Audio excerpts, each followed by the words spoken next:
Spring training is officially over for the Detroit Tigers. We're going to take a look at what that means, what happened in the final weekend, our final roster projections as we head into opening day. Then we're going to take a look around the league as well and talk about some roster decisions that have already been made. Miguel Cabrera's final spring training game. We can start the farewell tour stuff all today on Locked On Tigers. You are Locked On Tigers, your daily Detroit Tigers podcast.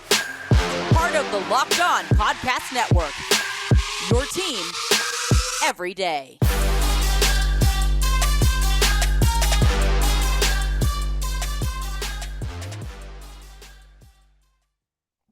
What is up, everybody? Welcome back to another edition of Locked On Tigers. I'm, of course, your host, Scott Bentley. Today is Monday, March 27th, 2023.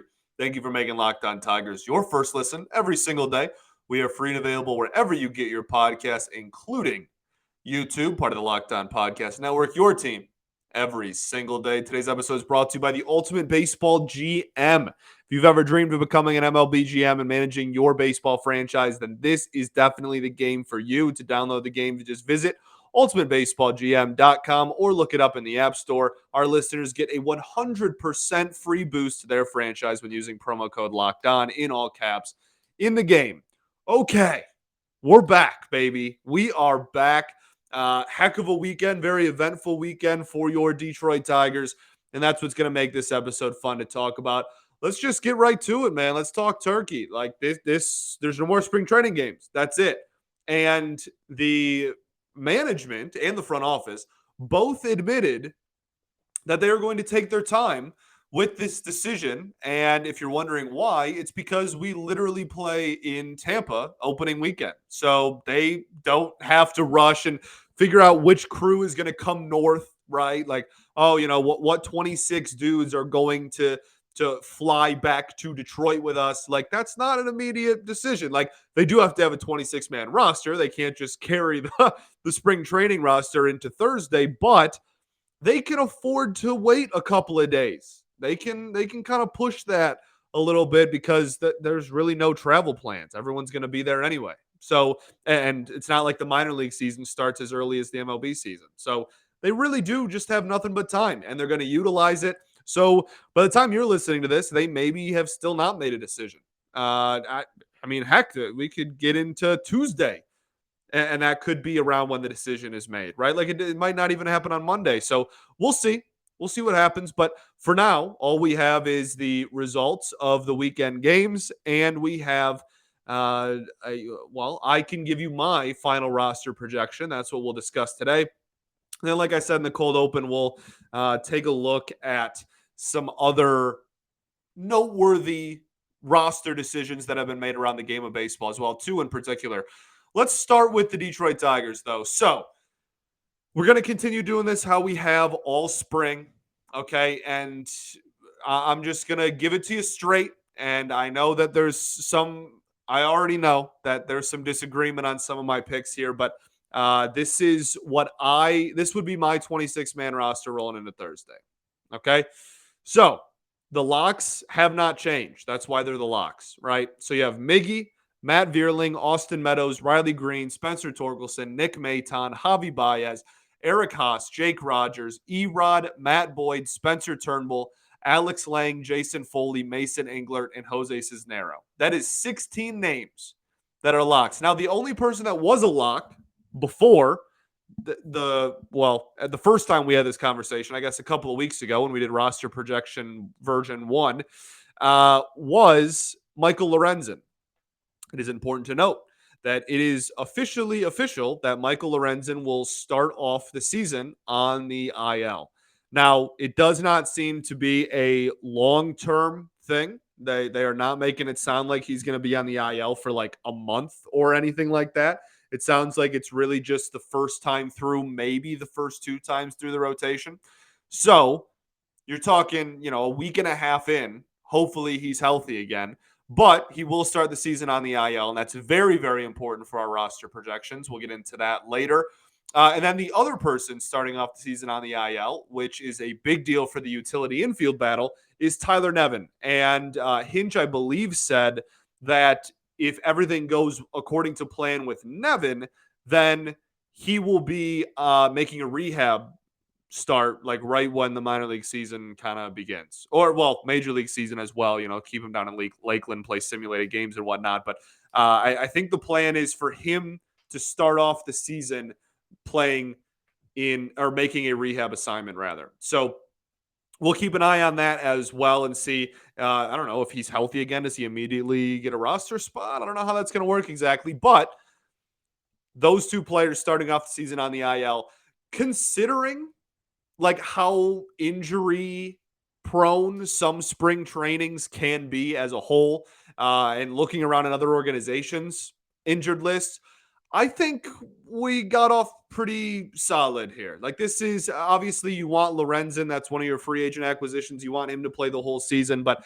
if he's only going to miss a start or maybe two, I'm not going to lose sleep over it. And Nevin, at the end of the day, it sounds like he's kind of in the same boat. He's not going to be here for too terribly long. He's already playing in some spring training games there to end the year. But all things considered, I think you'll gladly take two minor injuries to like everyday starter / ace pitchers. Okay. So we'll take it. Let's get into the rest. Okay. So we have 16 locks. The close to locks is pretty much the same as it has been. So I guess maybe those are more trending towards locks at this point. I have Jonathan Schoop, Matt Manning, Tyler Alexander. That is 3 more players. Boom. We're at 19. Okay. We got to get to 26, obviously. Let's get to the first real discussion where people are going to get mad of the episode. Okay. And that would be fourth outfielder. Very, very controversial, very debated on which fourth outfielder to carry this upcoming season and to make the opening day roster, Akil Baddoo or Kerry Carpenter. I have Akil Baddoo, and I've maintained that throughout most of the spring. Kerry Carpenter is going to finish with a higher OPS than Akil Baddoo in the spring, and that's very much worth noting. He's going to have a higher slug. He's going to have more power. That's all very much true. But I think utilizing Akil Baddoo, he gives you a lot more versatility, whether he's in the lineup or not in the lineup, just as importantly. And Kerry Carpenter gives you a power bat that you very desperately need. I would love for me to be wrong and both of them to make the roster. I would love that. And I don't think that's impossible, but I do think it's still unlikely. So if they find a way to do it, awesome. I'm going to be absolutely thrilled. I will be very, very pleased to be wrong. I'm about it. But you're going to, if both of them make the roster, you're going to have a lot of lefty outfielders on your roster. It's pretty much going to be Matt Vierling and then all lefty outfielders. And maybe Carpenter, you want to play him more at DH, but are you really going to carry 2 like pure DHs? I don't know. It gets really dicey there with Carpenter's lack of versatility, but he hit the ball really well in the spring. So I'm going with Akil Baddoo. That's me. Okay. My 20th player on the roster, Akil Baddoo. Carpenter's going to start off in Toledo for me.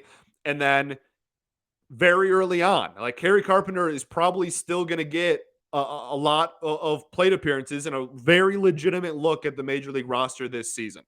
I've said this a lot over the spring as well. The narrative that opening day is like of the utmost important and you can't play, 60, 80, even 100 games, even if you don't make the opening day roster, needs to be realized. So I do fully expect Kerry Carpenter to get a legitimate workload in the majors this year, but I don't think you can not roster Baddoo, I guess is my point. I think it's either both or it's just Baddoo. I guess that's probably the best way to put it. It's not just going to be Kerry Carpenter. It's either going to be both of them or Akil. Okay? So I'm going with just Akil Baddoo. Let's get into the bullpen because this is an absolute electric factory, I guess, if you're into like debates, but it's really a madhouse. This could go a million different ways. Let's get into that right after I tell y'all about our friends over at the Ultimate Pro Baseball GM. It's the coolest game I have played in a long time. I've always thought that I could be a great Major League GM. That's why I'm here talking to you. And as it turns out, it is not all that easy. If you've had the same thought and you want to manage your own franchise, go download the Pro Baseball GM game immediately. The game allows you to manage every strategic aspect of the franchise, playing through seasons, leading your franchise and fans to glory as you rebuild a historic dynasty. In a simulation, you're responsible for hiring the right coaching staff, managing team finances, scouting and drafting players, manage through difficult personalities, manage through injuries, navigate your franchise through free agency, the trade deadline, and all the ups and downs of the season. All of this in a challenging and realistic game world. Ultimate Baseball GM is completely free and it's playable offline. Play on the go as you want and when you want. It truly is awesome. We are having a great time playing it with the Locked On hosts that also all host baseball shows. We're having an absolute blast with this game. Locked On Tigers listeners are also getting a 100% free boost to their franchise when using the promo code Locked On at the game store. So make sure to check it out. To download the game, just visit probaseballgm.com, scan the code on the screen if you're watching on YouTube, or look it up in the app stores. That's probaseballgm.com. The Ultimate Baseball GM. Start your dynasty today.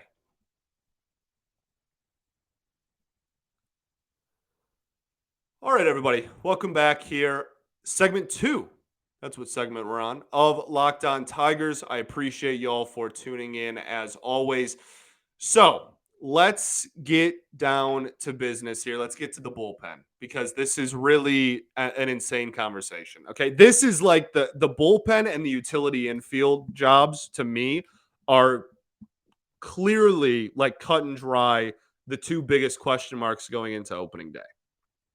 So in the bullpen, we have a lot of candidates. I am going with a bullpen. Well, actually, first off, finishing up the rotation because Michael Lorenzen's hurt. Joey Wentz will make this roster, and he will be in, not only make the roster, he will be in the starting rotation for at least the first time through the rotation, possibly the first two.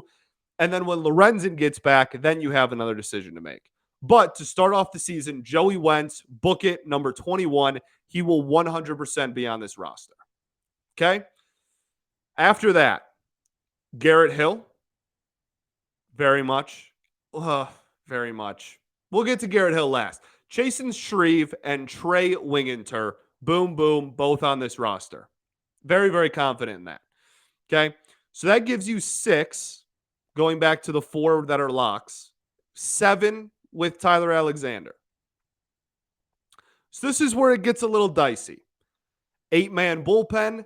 Are you bringing in Beau Brieske? Are you bringing in Garrett Hill? Will Vest is already not an option. Edwin Uceda, not an option.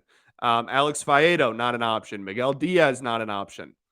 Trevor Rosenthal, it's not happening. Miguel Del Pozo, not an option. Angel De Jesus, not an option. Elvis Alvarado, I don't believe is an option. So you're walking a fine line here. Matt Whistler did not have a very good spring. Tyler Holton, kind of an up and down type of spring. Garrett Hill, kind of an up and down kind of spring. Beau Brieske, kind of an up and down kind of spring. I think it really does, and I said this, I've actually said this a lot, but I think it really comes down to what they want to develop Beau Brieske as. If they're really keen on, let's try and see if Beau Brieske can be a starting pitcher, then why not put him in Toledo, put him in the starting rotation, and Garrett Hill's going to be your last bullpen spot there for an 8-man bullpen. Okay, so I have Garrett Hill. I know there's walk problems. I still think the stuff really showed out. I think the last outing really kind of saved his spring as well in a pretty dramatic way, to be honest. He's got some command issues for sure, and I'm not saying he'd be like my high leverage reliever. He's literally the last person. He's number 8 in my reliever board, but he can do stretch. He can give you multiple innings. The stuff was really great. The velocity was great. I want to continue developing Garrett Hill as a relief pitcher. I don't think we're going to look back and I don't think there's going to be any decisions about like, oh, Garrett Hill, like let's try to kind of squeeze him back into the starting pitching role. I think, especially if he makes the bullpen out of camp, like Garrett Hill's going to be a reliever going forward. And I'm totally cool with that based on what I've seen. I think that there's a real legitimate MLB reliever in there based on what we saw in the spring. All right. Utility infield. This is the last big debate of this roster. You got 2 spots left based on what I've said so far. Okay. I have 2 spots left, I guess I should say. Shouldn't assume that this is your roster either. Tyler Nevin on the IL. After that, you're basically choosing 2 of Cesar Hernandez, Andy Ibanez, Ryan Kreidler, and Zach Short. Now, I know the Zach Short crowd gained a lot of momentum this spring. I was never a part of that. I understand that he walks a lot, but he doesn't hit for anything. Like the batting average is, and I'm not a huge batting average guy, admittedly. Like a lot of you guys give me quite a lot of heat for my lack of attention to batting average a lot of times, but I use batting average in comparison to on base percentage. And Zach Short walks a lot, but when you get next to no hits, that doesn't matter as much. Yes, it makes for more competitive at bats. Yes, it makes for, the potential to go deeper into counts. And that's great. I love a dude that can walk. But you need to have a little bit of batting average there to at least raise that on base percentage, right? If you have only hits and no walks or only walks and no hits, it's kind of the same problem. So and Zach Short has some question marks defensively. He's got good range. He's got great athleticism. He could play, I'm convinced, 6 or 7 different positions, but he's just there's some plays that he just makes and you go, what just happened? Like how did we airmail that ball, right? And that's, I guess, not just him on this roster. We've talked about that with several other players on this roster, I guess, over the last year. But I think there's better options. And yes, Zach Short's going to be on this 40-man roster, and he's gonna. I guess I need to look at how many options he has left, but like he's gonna be around. I think like he's gonna be around, but I don't see it. I'm not gonna have him on my opening day roster. My 2 are going to be Cesar Hernandez and Ryan Kreidler. I finally caved. This is the first time I've actually had Ryan Kreidler on my roster, and it comes at the most important one, I guess. If I was making the decisions, all right, like I'm giving him the nod in the opening day roster, like my official last roster projection. So he really showed out the last week and a half, 2 weeks of spring. It's really, again, unless you want to carry an extra reliever, which, like, do you really need 9 relievers at that point? Or you just want to say no Ryan Kreidler or no Cesar Hernandez, either one, and I'm rostering both Kerry Carpenter and Akil Baddoo. I guess that's also the decision. Andy Ibanez, really, I think a lot of people kind of cooled off on him after he came back from the injury. He was just not very good after coming back from the injury. So I think he's out. So then, if I'm also removing Zach Short from the conversation, again, I am, then it becomes 2 of 3 between Cesar Hernandez, Ryan Kreidler, and Kerry Carpenter, which is a really, really interesting way to put that. Oh man, that's really tough, ain't it? That's brutal. That makes my brain hurt. I am still going to go with Cesar Hernandez. That's like close to a lock for me. I really liked his spring. And then Ryan Kreidler or Kerry Carpenter. Kerry Carpenter is gonna give you more power, obviously. Ryan Kreidler is going to give you way more versatility. Especially, he didn't look lost in the outfield. I don't think he's going to be a Gold Glover out there, but he didn't look terrible. And so that versatility of playing 6 different positions, plus hitting pretty well at the end of spring, that's so tough. I'm still going to go Cesar Hernandez and Ryan Kreidler. I'm sorry. I'm not a Kerry Carpenter hater. I promise. Like, I love the kid, and I still think he's going to play a lot of ball at the major league level this year. But Ryan Kreidler really turned up the heat. I really like what I've seen from Hernandez. And Scope finally had a good game over the weekend, which is great. Home run, 3 for 3, one game, I believe. But I think that versatility of the amount of matchups you can create with that roster is much more unique, and you can do a lot more stuff versatility wise than with Carpenter on it. But again, if Carpenter makes the roster, I'm gonna be pumped. Like, I'm gonna be a happy camper. I don't want to come across as like anti Kerry Carpenter just because he's just barely on the outside looking in of all of these projections I do. And I know a lot of y'all, like, again, I read my own comments. I know a lot of y'all have him on the roster, and he's earned it. He's got an OPS over 900 or something in the spring. Like, I would not be against it whatsoever, but I'm gonna roll with Cesar Hernandez, Ryan Kreidler, Akil Baddoo in that bullpen. Okay, all right. Let's wrap this up, and then we will talk a little bit about some news and notes from like around the league. There's some cool roster decisions that are happening from other teams, even though ours hasn't happened yet. Okay, we'll do that right after I tell y'all about our friends over at Built Bar. That's right, Built Bar March Madness. The bracket is here. We know you have a favorite bar or puff, just like me. It's the churro. Y'all know. And now's your time to make it count. So go to builtmarchmadness.com and vote for your favorites. You know I'll be voting for the churro, as I said. And if you want to vote for the churro, then you need to go vote. And or whatever your favorite bar is. You want to go against the wave and pick a different bar that's your favorite and go against churro, be my guest. You're going to lose, but that's fine. You now have the ability to vote for your favorite bar. They do it every March. It's awesome. And when you do vote, you will be put in a drawing where 50 lucky Locked On listeners will get a free box of Built. Not only that, but one Locked On fan will receive a 12-month subscription to Built to have Built's best bars or puffs delivered monthly straight to your door. You've got to try Built. It's the best protein bar ever. They're so amazing. High protein, low sugar, covered in 100% real chocolate. Real chocolate. They're the best in the business. So run to marchmadness.com right now to vote for your favorite bar or puff and pick up a box while you're there. You can vote every day in March, so hop in and support your pick. All right, everybody, welcome back here. Third and final segment of Locked On Tigers. I appreciate y'all for tuning in as always.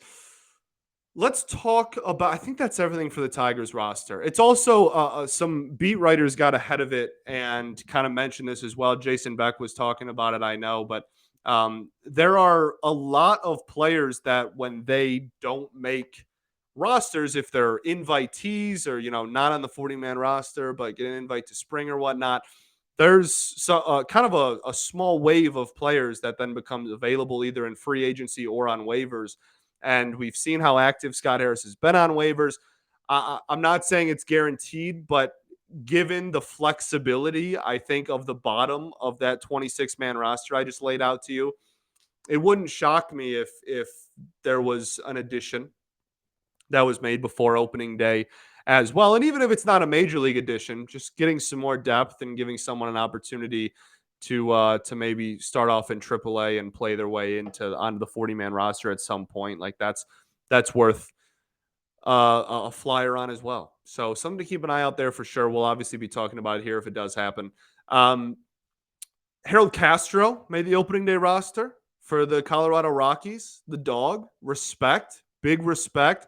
I think he was a non-roster invite. I think he was a minor league deal with an invite to spring training. So mad respect for hitting Harold. I hope that he just becomes a doubles machine in Coors. That'd be my dream. Because, like everyone likes to joke about the Coors and the home runs, and they might go up a little bit, admittedly, but like he's just such a line drive, like just put the ball over the second baseman's head type of hitter. I really, and that the other thing about Coors that people don't talk about as much, like yes, the thin air, but that is a massive outfield. that's what makes it such a hitter's park. Like yes, you're going to hit a lot more homers, but you are going to hit a boatload of doubles. Like those gaps are huge.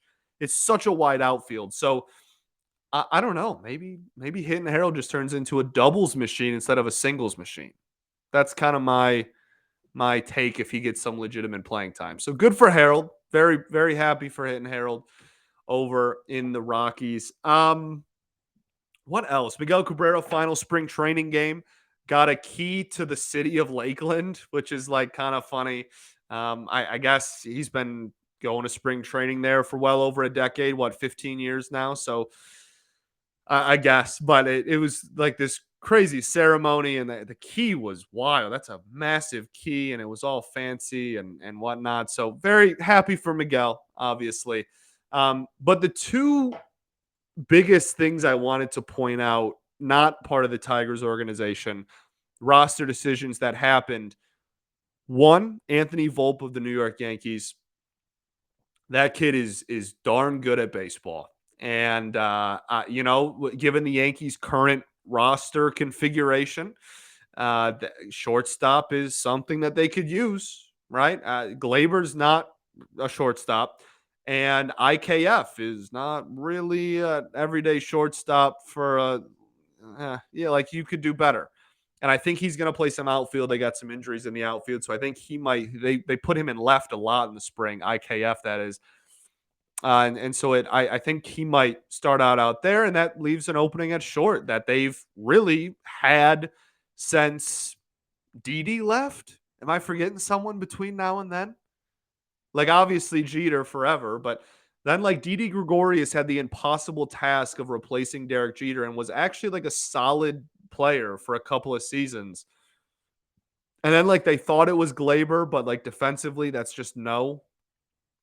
Man, at one point they had a left side of the infield of Andujar and Gleyber Torres. That's wild. That's brutal. So they have an opening there at short, and this kid is one of the best prospects in all of baseball. As a baseball fan, I'm excited to see what he can do in the regular season and see where he fits into the Yankees lineup. Yankees, well, let's cool it a little bit, but not a Yankees fan by any stretch, but very, very cool as a baseball fan. Very cool moment there. And then the other one, my favorite prospect in the entire game of baseball, regardless of team, is Jordan Walker. And Jordan Walker made the St. Louis Cardinals opening day roster. Now, if you know me, you are aware that the St. Louis Cardinals are my least favorite team in all of baseball. But Jordan Walker is certainly the exception to that rule. That is an incredible baseball talent, and very, very excited for him, very happy for him to make the opening day roster. But I'm curious to where he's going to slate in off rip in that Cardinals lineup. That's a darn good lineup, man. The Cardinals, I think, should probably win the NL Central pretty comfortably this year. I like them definitely more than the bottom three teams, but pretty comfortably more than the Brewers, honestly. The Brewers have better starting pitching, like the Cardinals have better everything else. But figuring out where Jordan Walker is going to fit in defensively, like third base, left field, DH, who really knows what's going to happen there. Hasn't really found too much of a spot, like a permanent home defensively. But if you can hit, you're going to play. And he is an unbelievable talent in the batter's box. I urge you to watch Jordan Walker play baseball because it is remarkable. He's like 20. It's remarkable how good he is already as a hitter. And I'm very, very excited to see what he can do. I'm going on FanDuel, and I'm taking a look at NL Rookie of the Year odds, let me tell you, because I like Jordan Walker's odds. I'm going to be real with you. So that's something I'm really excited for. Just seeing both of them. And I don't know. Remember the lockout? That was awful, wasn't it? But remember when they had like we're going to incentivize putting top prospects on your opening day roster. Do you think that really mattered? Or do you think that the Yankees and the Cardinals are just like trying to win? So they're like, we're going to play the best players at each position because we're trying to win immediately. I think it's more so that I don't think the incentives that MLB put in place to like try to get people to not manipulate service time really had much of a factor here. But that's just a side thought I had. I was like, did that really matter? Or like, was that kind of just like, oh yeah, we're gonna say we're gonna do something, but like, yeah, I think it's probably more the latter. Regardless, though, Anthony Volpe, Jordan Walker both made opening day rosters. Very, very exciting times. This is going to be a really fun baseball season. I'm so beyond excited. Thursday cannot come soon enough. The opening day pitching matchups look incredible. I'm so pumped. I'm so pumped. And the Tigers play the Tampa Bay Rays. I'm pumped. Have I said I'm pumped yet? Very excited. Okay, thanks for making Locked On Tigers your first listen every single day. I appreciate y'all. For your next listen, check out the Locked On Fantasy Baseball podcast. Win your league by listening to Matt and Dom every day as they bring you the best fantasy draft strategies. Find Locked On Fantasy Baseball wherever you get your podcasts and on YouTube. Part of the Locked On Podcast Network, your team every single day. All righty, that's all I got. I appreciate y'all. Thank you for tuning in. We will be back tomorrow. We're going to have some I think I have a like AL Central roundtable with like all the Locked On hosts of the AL Central. Then I'm doing a crossover with the Guardians hosts. They're cool guys. We're going to chop it up about the division and both teams and whatnot. So a lot of fun stuff coming this week to prep for opening day. All right. Peace and love. Going to therapy's dope. I'll catch y'all tomorrow, baby. Go Tigers.